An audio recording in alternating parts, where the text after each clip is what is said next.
10 € offerts et votre premier pari remboursé en cash avec le lien en description. Hey, ça va ou quoi? On retrouve le vieux setup. On est de retour. Les vacances, c'est terminé. En tout cas, déplacement, c'est terminé. Les amis, très très heureux de vous retrouver pour une nouvelle vidéo. Et la saison 2025-2026, elle avait déjà un petit peu démarré. On a quand même sorti 16 vidéos. Profitez de ces moments, un petit peu de chamboulement, de déplacement pour quand même réfléchir un petit peu à ce qui était en train de se passer sur la planète foot. Mais maintenant, on est véritablement reparti. Il n'y a plus de déplacement au programme. On peut enchaîner et trop content. Trop content pour lancer la semaine, de vous parler de 2 dossiers mercato. Pas seulement Marcus Rashford au Barça, on va faire aussi un petit point sur Hugo Ekitike à Liverpool pour quasiment 100 millions. Ça s'est tombé dans les dernières heures, donc j'ai envie d'y consacrer quelques minutes en fin de vidéo. Mais ouais, c'est parti, les amis, trop content d'être là. Installez-vous bien et on va se lancer sur ces 2 dossiers. Le premier, Marcus Rashford d'United au Barça. Ça devrait être officialisé dans la journée. Visite médicale qui est peut-être en cours à l'heure où on est en train de se parler. Les documents qui ont été échangés entre les 2 clubs aujourd'hui. Alors, les conditions pour Rashford au Barça, c'est un prêt. C'est un prêt payant, donc pas d'indemnité de prêt, mais disons que l'intégralité du salaire est prise en charge par le Barça. Rashford a apparemment réduit son salaire de 15%. Ce qui revient à peu près 14 millions bruts, et le Barça donc va régler ça pour la saison 25-26. Ils auront une option d'achat en juin de 30 millions d'euros. Option d'achat qui semble correcte pour un joueur qui quand même à 3 reprises dans sa carrière coté au-delà des 80 ou plus sur Transfermarkt. Il devient le premier Anglais du Barça au 21e siècle. Le second depuis Gary Lineker, c'était entre 86 et 89, légende, qui était jusqu'à il n'y a pas longtemps sur la BBC.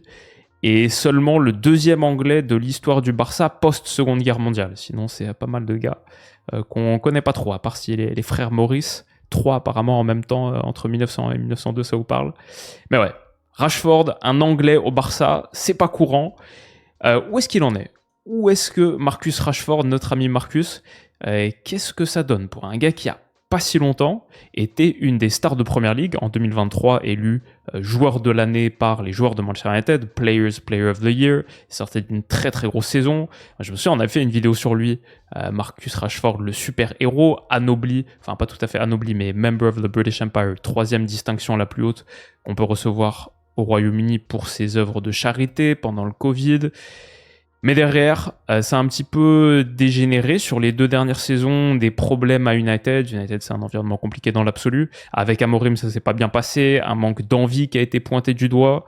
Il y avait des actions comme ça qui sont ressorties un petit peu sur son manque d'intensité défensive, qui nous rappelle 2-3 joueurs aussi.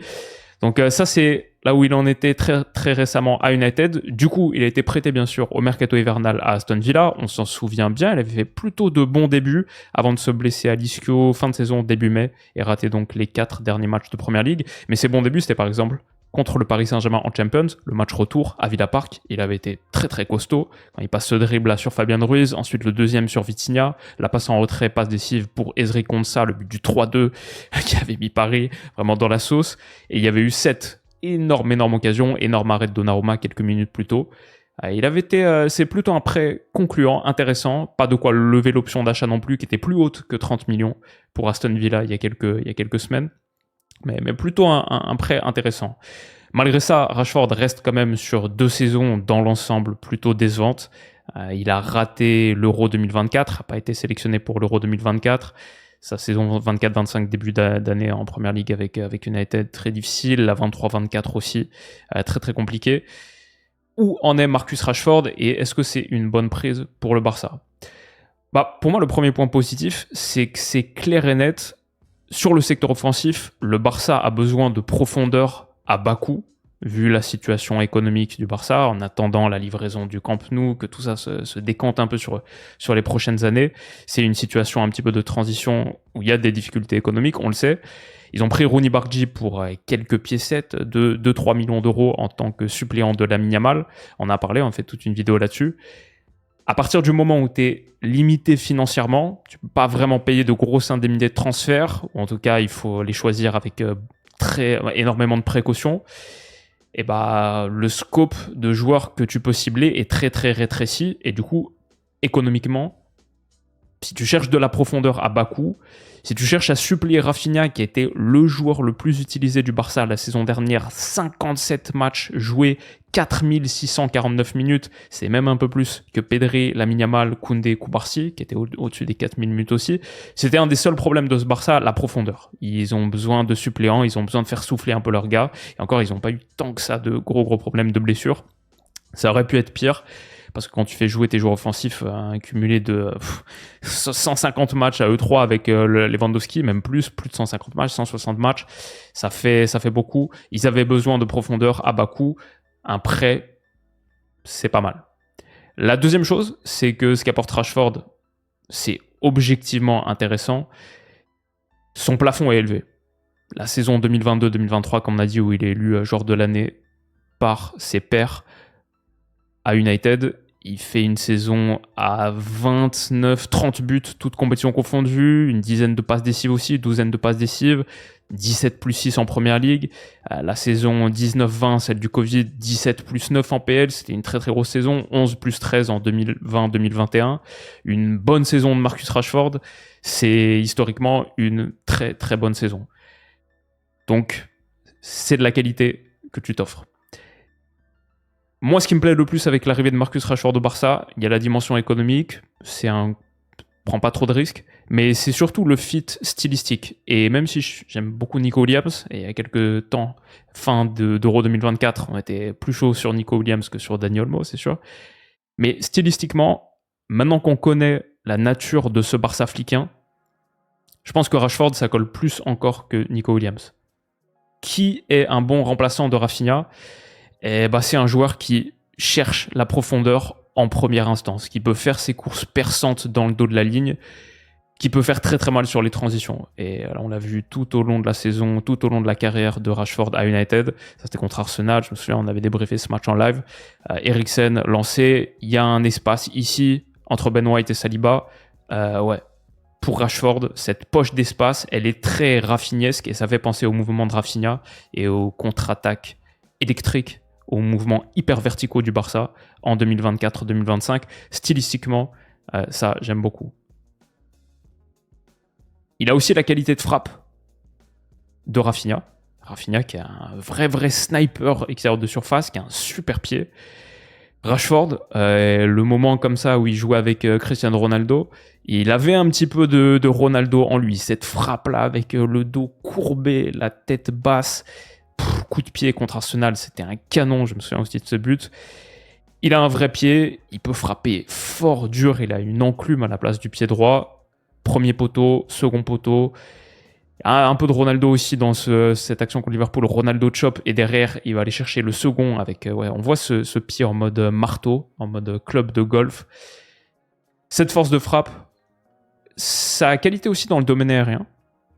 C'est pas autant que d'autres, c'est pas comme Ronaldo, c'est pas le grand Benzema, mais il a quand même quelque chose dans le domaine aérien, il a de la taille, et il peut ici menacer second poteau, fermer le second poteau, surgir au-dessus de son vis-à-vis et finir comme ça. Même dans le jeu de remise-déviation, je me souviens de cette action, je l'ai vu dans les highlights, déviation pour Eriksen comme ça, il est trouvé je pense par Malacia, déviation pour Eriksen comme ça. Ouais, c'était vraiment, il a ça aussi dans son jeu. Donc il apporte à la fois des choses similaires à Rafinha, la profondeur, la qualité de frappe, notamment extérieur de surface, mais il apporte peut-être aussi un petit peu dans le domaine aérien. On sait que Marcus Rashford, ça fait partie de ces attaquants ailiers qui veulent de plus en plus se brander en tant que numéro 9, et il dit que c'est plutôt là qu'il aimerait être utilisé. Bon, il offre aussi peut-être du coup une solution pour faire souffler Lewandowski de temps en temps, même si Ferran Torres a rendu très bon service saison dernière. Peut-être c'est une possibilité aussi, je ne sais pas si Flick le voudra là. Pour l'instant, je trouve que c'est bien Lewandowski et Ferran en dessous, Yamal et Bargi en dessous, Rafinha et Rashford en dessous.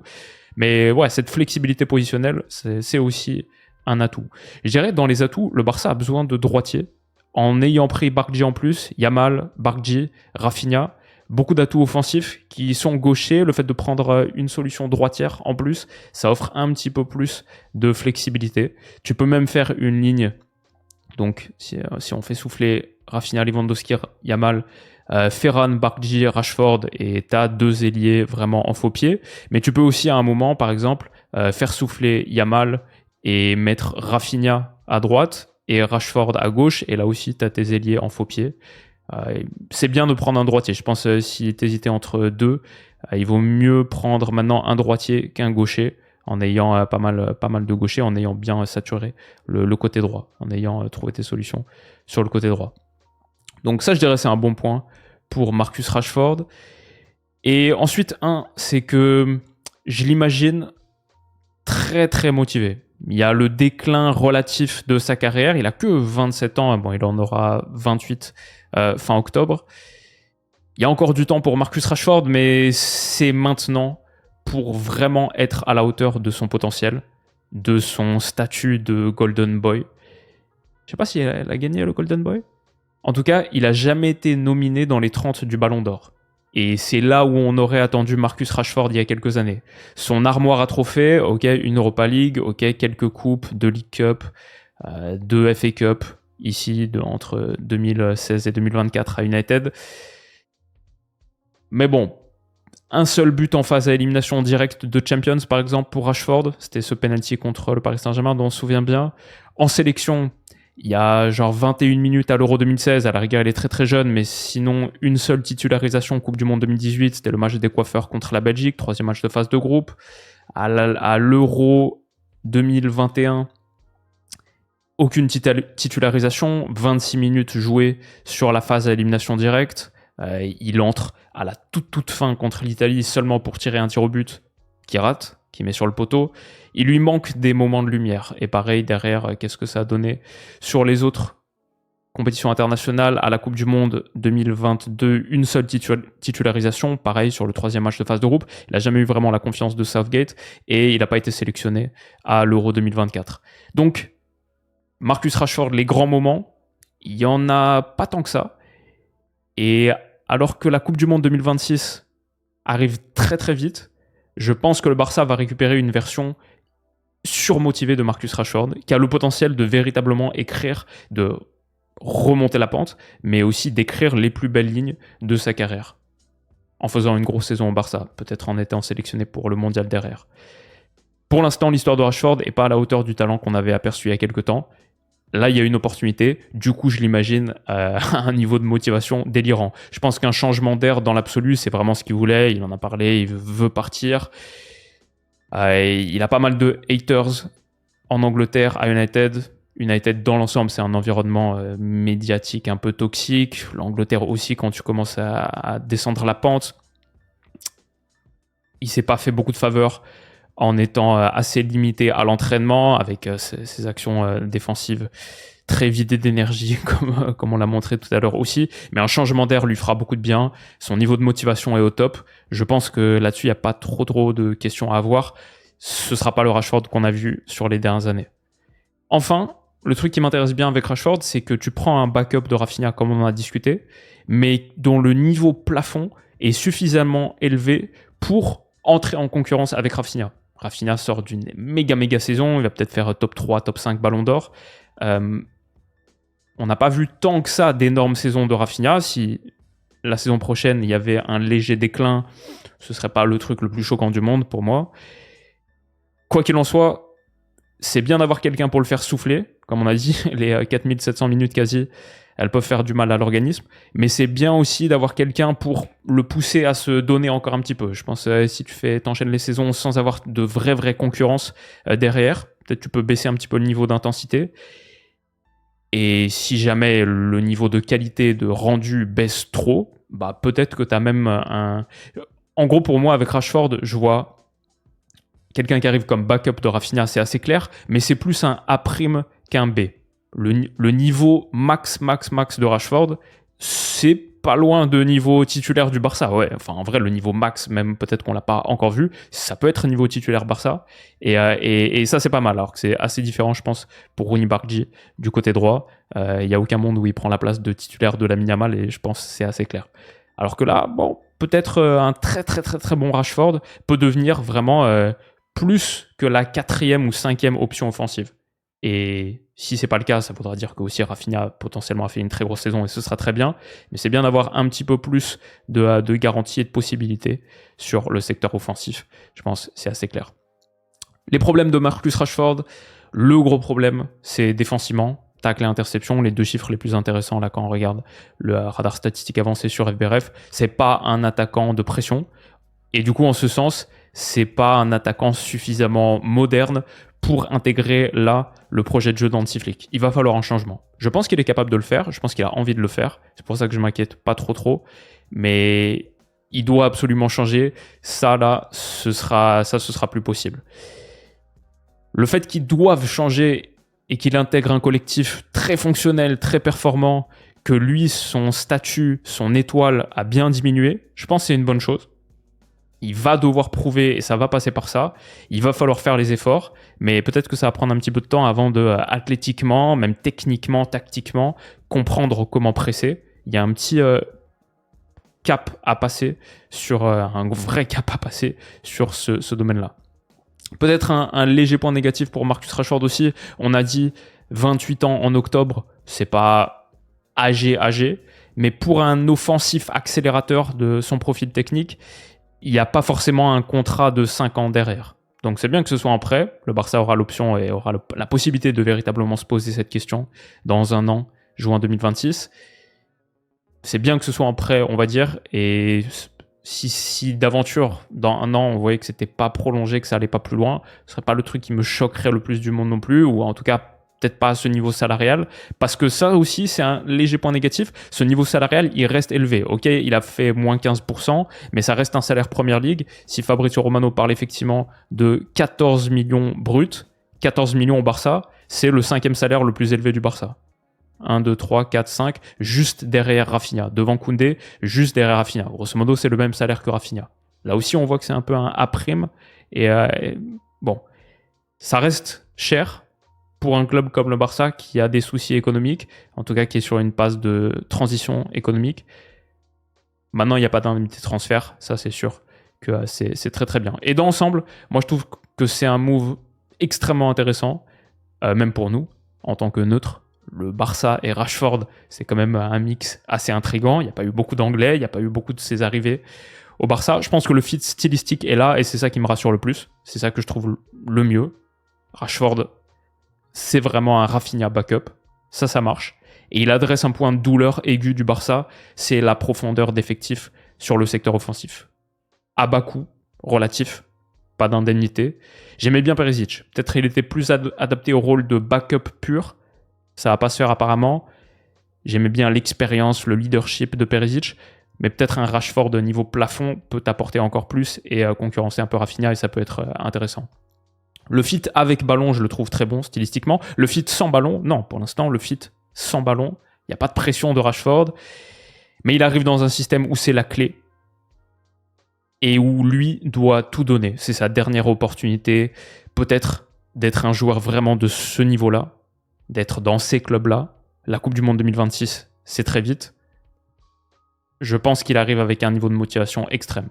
Et après, peut-être il ne faut pas trop se fier à ce qu'on voit à Manchester United sur les dernières saisons. On sait que c'est un environnement difficile, un cimetière pour certains joueurs. Et quand on regarde la résurgence de Scott McTominay à Naples, par exemple, je ne sais pas si Rashford va être élu MVP de Liga la saison prochaine, mais peut-être que ça nous permet de nuancer un peu des saisons difficiles à United et un environnement dans lequel, peut-être même pour lui, c'était difficile de se motiver. Là, depuis toujours. Là, il y a véritablement un challenge. Et je sais pas, j'ai plutôt un bon feeling, Marcus Rashford, et surtout que c'est pas une énorme prise de risque pour le Barça. Donc j'aime bien ce move. Je trouve que c'est un bon move. Le deuxième dont j'ai envie de parler, Hugo Ekitike à Liverpool. Alors, ça devrait se faire autour d'une centaine de millions d'euros. On en a parlé à quelques reprises sur la chaîne. Qui est Hugo Ekitike, la recrue du PSG, il y a 3 ans. Mon avis à l'époque, c'était que c'était trop tôt pour lui. Il passait Bon, ça c'est bien confirmé, mais il fallait quelque chose d'intermédiaire parce qu'il allait... C'était le PSG de la MSN, de la MNM. Ça allait être très très difficile pour lui de trouver du temps de jeu. Effectivement, et je pense en France, on reste pas mal un petit peu sur ce flop. Donc 100 millions, ça grince un peu quand on voit ça. On l'avait considéré malgré tout il y a un mois dans la shortlist d'Arsenal quand on parlait du 9. On disait ok, on parle de Gyökeres, de Šeško, mais il faut aussi considérer 2-3 autres. On avait parlé d'Hugo Ekitike, j'avais un petit problème sur la qualité à la finition. J'ai un peu changé d'avis en lisant 2-3 trucs à gauche à droite, en regardant des images et tout, donc je vais vous en parler. Ce que les chiffres disent avec Hugo Ekitike, c'est que c'est un gars qui a fini la saison de Bundesliga à 15 plus 8, je crois que c'est 22 plus 12, toutes compétitions confondues. Vraie sous-performance au niveau des XG, 15 buts en Bundesliga pour 23,09 XG selon Understat, mais on va revenir là-dessus. Je pense les chiffres disent des choses, mais ils disent peut-être pas les choses les plus intéressantes avec Hugo Ekitike. C'est surtout les images qu'il faut regarder. Et ce qu'on voit avec les images, c'est un attaquant, je pense que le terme c'est bouillonnant. Il y a beaucoup de choses avec Hugo Ekitike. Il y a du volume et de la variété. Il y a du dribble, il y a des passes originales, il y a des percées comme ça pour aller finir. Il y a énormément de créativité, de volume dans cette action. Un premier dribble, un deuxième, une transmission extérieure du pied droit, il adore cette passe. Et après, derrière, il fait l'appel second poteau pour demander le centre en remise. Donc il y a beaucoup de choses avec Ekitike. C'est très créatif. Cette passe de Dina Ebimbe, il lui remet avec une talonnade magnifique en pleine surface et une passe décisive. Il y a beaucoup de choses. Il est bouillonnant. Son gabarit, il est long, flexible, bouge un petit peu dans tous les sens. Ça me rappelle... c'est une comparaison un peu bizarre, mais si vous connaissez cette splendide série Better Call Saul, le Inflatable Tube Man, ça pour moi c'est un peu Hugo Ekitike. Mais ça marche plutôt pas mal. Il a ce côté un peu désarticulé, fluide, bizarre. Mais ça marche plutôt pas mal. Le truc, c'est que dans bouillonnant, il y a aussi un peu brouillon.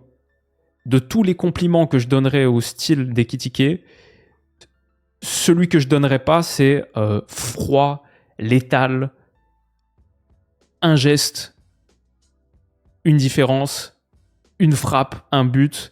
C'est pas un joueur chirurgical. Par contre, il peut passer 2 chops en une action, puis aller donner une passe décisive extérieure du pied droit lifté.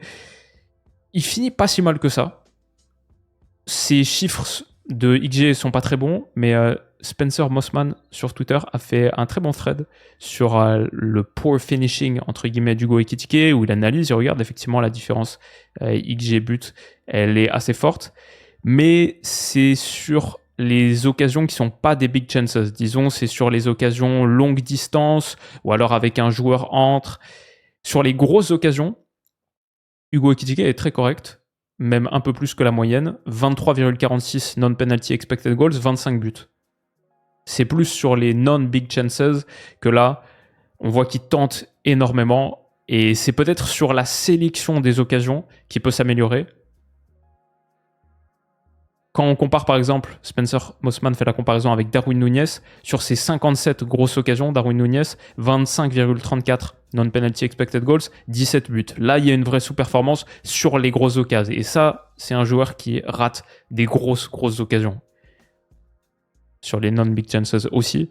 Mais sur les big chances, Ekitike est très correct. Il transforme 45 grosses occasions en 25 buts. Les XG, c'est cool. C'est plus qu'Hugo Ekitike tente énormément. C'est cet attaquant bouillonnant, avec beaucoup de volume, beaucoup de variété, et beaucoup de tentatives, beaucoup de choses, mais beaucoup de choses funky qui marchent aussi. C'est vraiment un gars assez créatif et kiffant à regarder. Mais ouais, disons sur l'aspect finition, c'est un peu l'anti-David Trezeguet. C'est pas 10 tirs dans la surface, 9 tirs cadrés, 7 buts. C'est beaucoup de choses un peu hétérogènes tentées, hétéroclites tentées. Et peut-être que cette variété, il y en a un petit peu trop dans la zone de finition. Mais bon, on ne demande pas particulièrement à Hugo Ekitike d'être David Trezeguet. Le foot de 2025, c'est pas celui de 2005. Aujourd'hui, on demande aux joueurs les plus reculés, les gardiens, les défenseurs centraux, d'avoir un super pied pour la qualité de relance. C'était pas pareil en 2005. On demande aux milieux défensifs d'être en vrai des meneurs de jeu reculés, et on demande aux offensifs d'être les premières lames de pression, les premiers défenseurs. Et Hugo Ekitike, typiquement dans ce registre, il est très soluble à ce que veut faire Slot à Liverpool. La pression, Ici, ses longues jambes lui permettent parfois de déplier des tacles qui vont chatouiller les chevilles adverses. Sur les interceptions, les chiffres sont très très bons. 86e centile en interception comparé aux attaquants des 5 championnats majeurs. Et ici, par exemple, sur cette passe d'Alexis Garcia de Leverkusen, hop, il déplie pareil son grand compas pour couper la transmission, initier une contre-attaque. C'est un vrai attaquant moderne, avec toute cette ébullition, tout ce bouillonnement, tout ce volume et toute cette variété, et peut-être pas aussi létal, chirurgical, froid, précis et minimaliste. C'est un attaquant un peu plus baroque, peut-être. Mais il a des choses qui fonctionneraient bien à Liverpool. Pour 100 millions d'euros, j'ai envie de voir plus que ça. J'ai envie de voir quand même des volumes de buts importants et peut-être une meilleure sélection des occasions. Mais je pense que c'est une très bonne prise pour Liverpool, qui malheureusement a perdu le décès tragique de Diogo Jota, a perdu aussi une vraie arme offensive. Luis Diaz, apparemment des rumeurs avec le Bayern, voudrait partir aussi parce que son salaire est 8 fois plus bas que celui de Mo Salah, je crois. Et peut-être il pourrait faire un vrai jump salarial à 28 ans en allant rejoindre un autre club, en faisant un transfert. Donc je pense que c'est pour ça qu'il veut partir.